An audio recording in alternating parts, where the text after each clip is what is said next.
back to my channel. I'm Julie and I'm the owner and one of the instructors here at Broche Ballet, a ballet school for adults in Denver, Colorado. Today I want to talk a little bit about your arms. What should you do with your arms, your hands, all that good stuff. So to get started, let's start with what we call low fifth. Some people call it Broche Ballet or preparation arms. It's the low version of when the arms are up in high fifth. So the arms are just low and rounded. You want to make sure that your arms don't look straight and that your arms don't look bent. You want your arms to look curved all the way around without, again, looking straight or too bent. The other thing you want to do is when you're to the side, you don't want to smash your elbows in towards your body. You want to lift your elbows forward and away from you. This is probably going to make you cave in your chest. We don't want to do that. When you lift your elbows up and away, you still want to keep your chest open and wide.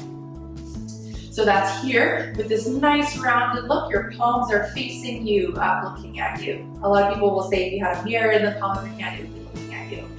Then we're going to take the same exact arm shape and move it up to first position, which is right across from where your ribs meet. You want to have your arms there. You don't want them too high or else you're going to cut off your line. You don't want them to look too low or else they're going to interfere with your preparation or low fifth arms. So first, right across from that rib bone. What you don't want to do is let your elbows droop. This is super ugly. You want to keep your elbows up and lifted without getting them too high and having your shoulders up. So your shoulders are down and your elbows are lifted. Again, your palms are looking at you. We take the same exact arm shape and move it open to second position. From here, what you want is to think about if you had a drip of water here on your shoulder, it would trickle all the way down your elbow and all the way down your finger. So that means your shoulder is highest, and then next is your elbow, and then next is your wrist. You don't want your elbow higher than your shoulder. You don't want your wrist higher than your elbow. Both of these are very common mistakes and what change your ballet arms into these arms that look a little bit like a pterodactyl, which is not what we want. So you're really going to work on lifting that elbow and bringing your palm forward so that the audience can see the palms of your hands.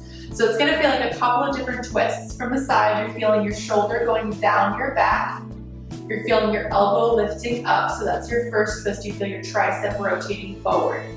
Then you feel your forearm rotating up. So when we lift our elbow, a lot of times the forearm will droop down. So then you want to pick your forearm up without losing the twist that you just made in your elbow. And then you're going to keep your hand nice and soft. Don't let your hand down or up. You're going to have your hand follow that line there.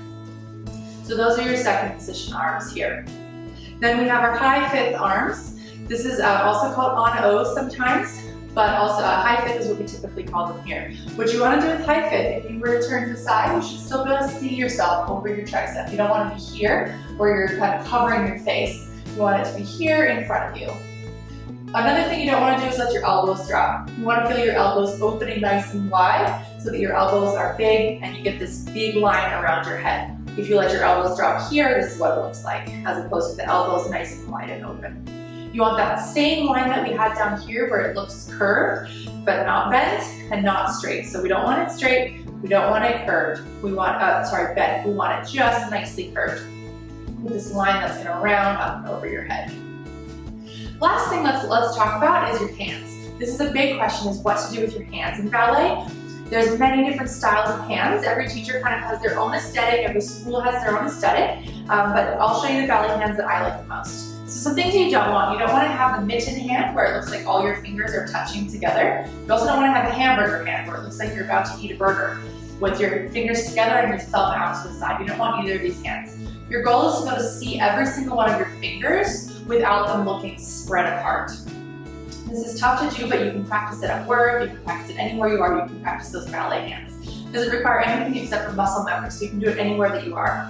Sitting in traffic, whatever you're doing. So what I like to think about is my first finger being the highest, then my middle finger being the lowest, and then the fourth and the pinky kind of floating in between there. Then I've got my thumb pretty close to my middle finger there so that it's a nice slim profile. So you want to be able to see all your fingers. The fourth you can see peeking out between the middle, and the pinky you can see up between the fourth and the first. Again, everyone has their own kind of hand look.